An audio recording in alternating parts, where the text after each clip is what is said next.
Alright, this is a predictions video for WWE TLC 2013 live on pay-per-view this Sunday. And I've got the WWE's TLC website up in front of me here. I'm going to go through the matches in the order that they're listed on the site, give you my thoughts and my predictions. So the first match is going to be the kickoff match, the free part of the show, and it's Dolph Ziggler versus Fandango. And I got one word: bullshit. Wait, I got two words: fucking bullshit. Or let me emphasize it: fucking bullshit. I really thought they were going to do something fun with Dolph Ziggler and Damien Sandow. I thought maybe they were building to this cool who can be the better man match at TLC. I thought that's where they were going to go. But then Dolph Ziggler just fucking dropped off the face of the earth. He didn't even have a goddamn match on Raw, the final Raw before this pay-per-view, and now all of a sudden Dolph Ziggler versus Fandango? Who gives a fucking shit? Who cares? What? Ziggler should be doing... It's the argument fucking feels like it's as old as time itself nowadays. Ziggler should be doing more. This is garbage. This is just fucking garbage. I think the match will probably be good for what little time these guys will have in the ring. I mean, they're both... So I think Fandango's a solid worker, and Dolph Ziggler's one of the best in my opinion, so this will be a good match. As for who's going to win, I'm going to pick Dolph Ziggler. You know, I just think the face is going to win on the pre-show, although I wouldn't be surprised if they wind up having Ziggler do the job. So if he loses, I won't be surprised, but I'm picking him to win. Up next, we've got the Intercontinental Championship match. Big E Langston versus Damien Sandow. This match should be okay. I mean, Big E's not too bad. I mean, he definitely needs some work, but he's getting there, I think. And Damien Sandow's a good worker. I think the build-up has been basically non-existent. I don't really give a shit. I'm just kind of hoping it doesn't suck, really. I think Big E Langston's going to win. Up next is the Divas Championship match. Divas Champion AJ Lee versus Natalya. You guys know I don't fucking watch the Divas segment. I couldn't fucking care less about this women's division. The fact that it's called the Divas division is just fucking garbage. But even though I haven't been watching the Divas matches, I know that AJ has barely been wrestling at all for like weeks and weeks, ever since she had that where she passed out when they were overseas on a tour or something. So just because AJ has barely been wrestling, I think she might actually lose here. I think she might lose to Natalya because they want their total divas to be, you know, just in your fucking face all the goddamn time. I could see Natalya picking up the victory here, becoming the new Divas champion. But I tell you what, win or lose, whoever wins or loses, I'm still not going to fucking care. Alright, here we go. First of two 3-on-1 handicap matches. This is CM Punk versus The Shield. Now, I mean, I can't think of any 3-on-1 handicap match ever in the history of the WWE that was really mind-blowing. That was just so incredibly epic that I was fucking calling all my friends. I was talking about it the next day for days afterwards because it was so awesome. So, like, most 3-on-1 handicap matches aren't really all that great. They're set up to be squash matches where the guy overcomes the odds, but it's never really that spectacular. And on this pay-per-view, there are two of them. You know what that's called? Lazy fucking booking.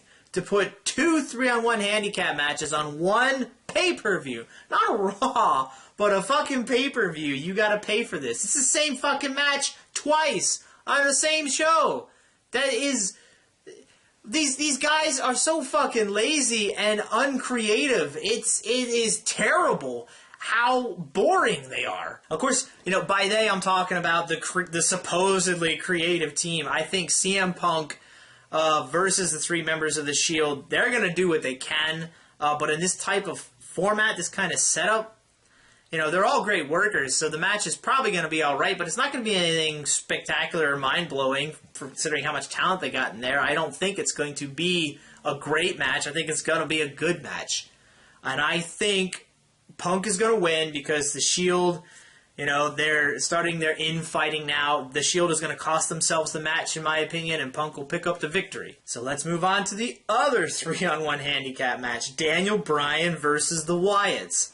Again, lazy fucking booking, man. And for anybody out there that was, you know, totally fucking hyped up by the end of Raw this past week, well, I got news for you. Daniel Bryan is still in this mid-card, doesn't really mean a fucking thing match. So he's not doing anything special.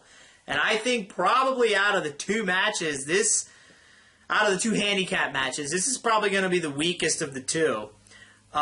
Because the Wyatts, that one guy, the red-haired guy, I think that's Luke Harper. Fuck. Man, I don't know about him. And you know what? Man, I gotta go. Just because it's almost a guarantee that the Shield is going to lose their handicap match, that the Wyatts are going to win this one.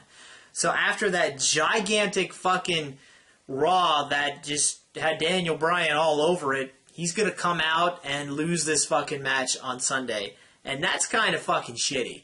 But when you put 2 3-on-1 handicap matches in the same fucking show, I mean, the side that's got 3 on it has to win one of the 2 matches. So yeah, the most popular guy in the company, probably in sports entertainment, professional wrestling today, is in this mid-card match. He's going to get a huge fucking pop when he comes out. He's going to lose. And who is he going to turn heel? That's a question I guess they're trying to play up. Is Daniel Bryan going to turn heel?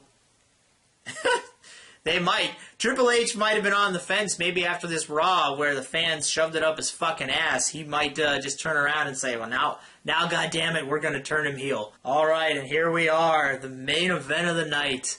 The biggest match that nobody fucking cares about. The World Heavyweight Championship. Well, I'm sorry. It's the title unification match. It's the World Heavyweight Champion John Cena versus WWE Champion Randy Orton in a TLC match. What do you know? Again, after that gigantic main event where everybody's all fucking hyped up, guess what? It's still just another Randy Orton versus John Cena match. You've seen a million of them. You know how they go. Fucking Cena buries in the end. That's all John Cena's. It doesn't matter who the motherfucker is facing. He's gonna rev up that Cena machine and just destroy. Fuck it. Almost Super Cena. You're gonna see a shitload of Super Cena in this goddamn match. That's my prediction. I think this match is gonna be terrible. I think the only thing that's going to save it is tables, ladders, and chairs. All those weapons in there, that's what's going to keep the crowd interested, keep them from chanting boring. But the highlight of the night will be, for the live crowd, I imagine, Daniel Bryan, because John Cena versus Randy Orton, it's pretty apparent that nobody fucking cares. And the title unification, 2 titles enter, 1 title leaves, or 1 man comes out with both titles, I don't fucking know. Here's what I think is going to happen. They're playing up as hard as they possibly can that one guy is going to walk away as champion.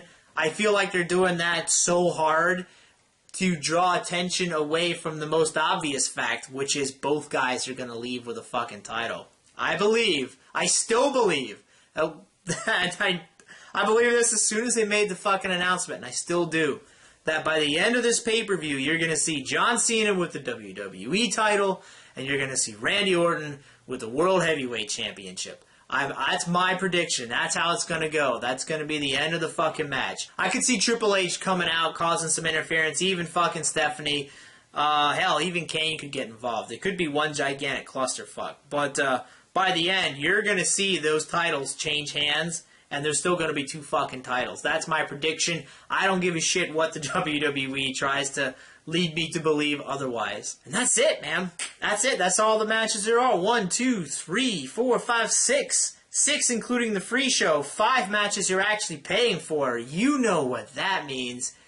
That means that you're going to get these garbage fucking filler matches on the pay-per-view. Get ready for some Great Khali, Santino Marella, fucking, you're going to see some Xavier Woods versus Brodus Clay. Woo! Let's just do a fucking match again, baby, because it was such a hot commodity on Raw. So yeah, this pay-per-view is pretty much going to suck ass, in my opinion. I will not spend money on this. I recommend you guys don't spend money on this, especially because it's so close to Christmas. Go buy a fucking friend or a family member a gift. And don't spend your money on this garbage because it's not worth it. Not worth it at all. All right, that's it. TLC 2013 predictions video. JB squared 61279, and I will see you guys next week.